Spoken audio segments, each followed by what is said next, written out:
What is up, ladies and gentlemen, boys and girls? Protocol Pegasus here, bringing it back to you guys in Outriders, and today we're taking an all-new look at the build known as the Kindling Torturer. So without further ado, let's go ahead and get into it.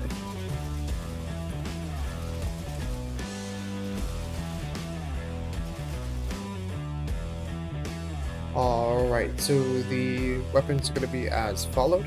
I'm using a light machine gun with Claymore Turret and Dark Sacrifice set into it. For my secondary, I'm using an automatic shotgun with Shadow Comet and Claymore Turret. For the pistol, I'm using a revolver, standard purple, with Moaning Winds and Clip Roller. For the helmet, I'm using the Torture set with Death Sentence and Captain Hunter on it. For the chest piece, standard purple, I'm using Bullet Absorption plus Bullet Kindling.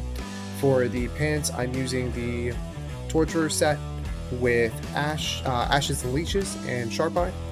And for the gloves, I'm using a Torturer's piece, which is Introvert and Dum Dum Bullets. And then I'm using, for the footwear, standard purple, Mitigation from Death, and Bloodlust. Now, enough about that. Let's go ahead and get into the skills. For the skills, I'm using Volcanic Rounds, Ash Blast, and Feed the Flames. For the class tree, I went top tree, as you can go by seeing here. You can pause the video, go by copy and paste, but this is what I'm using. Top tree focus mainly around weapon damage, which is going to be the bread and butter of this build overall, because that's what it's primarily going to focus on. So that is why I ended up going top tree that you're about seeing here. Now, enough about that. Let's go ahead and get into the action. Alright, so this is Chem Plant on tier 15, so I'm going to go over my pros, the overall thoughts of the build, as well as the overall rotation, so sit back, relax, and enjoy. So basically this build focuses heavily around a single target based weapon damage at the end of the day, so it works out really well when it goes against bosses or multiple groups of adds, just due to the fact that you do have a little bit of AoE, not much, with the Claymore based turret. Claymore based turret will allow you to go about hitting multiple enemies at once by dropping anomaly blades on them, which will be really cool. And on top of that too, you also have the ability to freeze them continuously and get complete control over the map at the end of the day, which will allow you to go about picking and choosing your engagements, amplifying your overall damage output, as well as being able to get out of like really tight situations. So at the end of the day, you can kind of pick and choose how you want to engage a lot of your targets. This is done from this skill known as Ash Blast. Basically, it will turn everybody to ash within the surrounding area, which will then freeze them and amplify your damage output, which in return will allow you to go about not only doing more damage, but increase your survivability because they won't be attacking you, which is really nice.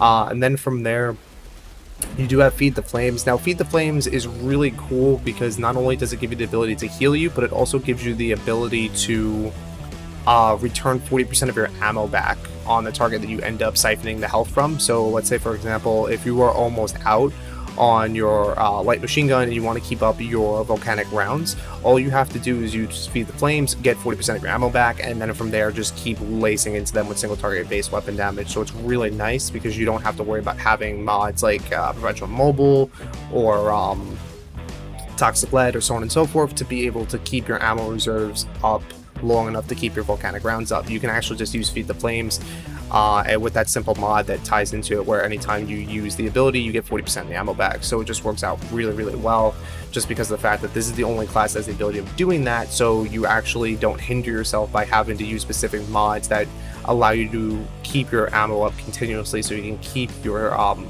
like anomaly rounds up for that set class, so to speak. So it ends up working out really well. Another cool thing is that you continuously apply burn onto the target, and every time the target is burning, it amplifies your damage. So what's really cool about that concept is if you're running for like 3 Pyromancers, you guys can play off one another and just amplify your damage exponentially. So your damage just goes up and up at the end of the day because you're playing off your burn effect. So from there you'll get increased healing, single target damage, AoE output damage, and so on and so forth. So it actually works really well when comparing it into groups, as long as you have like a Pyromancer or anything like that tied into your group set at that time. So it works out really well.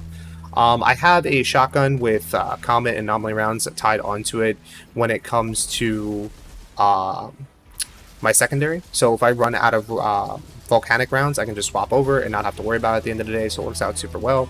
And then from there, I have the ability to just consistently keep up the damage, the AoE output, and I don't have to worry about Dark Sacrifice on my light machine gun killing me when my Volcanic rounds is done. So I can just swap up the shotgun, utilize it, keep up my damage, not worry about anything. So it works out rather well. On the pistol, I do have Clip Roller.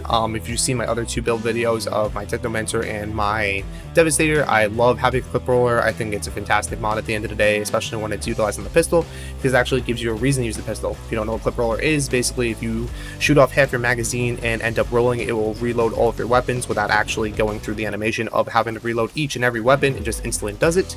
And what's cool is too, I have Moaning Winds procced onto it too, so if I roll, it procs Moaning Winds, and it also reloads everything, so it works out really, really well. All in all, the build's a lot of fun. It has a lot of single target based damage, a lot of AoE potential. It's good survivability, good control, and I think it just looks downright awesome. So yeah, let me know what you guys think right down below in the comment section. If you have any thoughts, issues, anything like that, post it right down below. If you haven't already, don't forget to like, favorite, subscribe. It really helps me out. And that's gonna be it. So I hope to see you guys real soon. Later.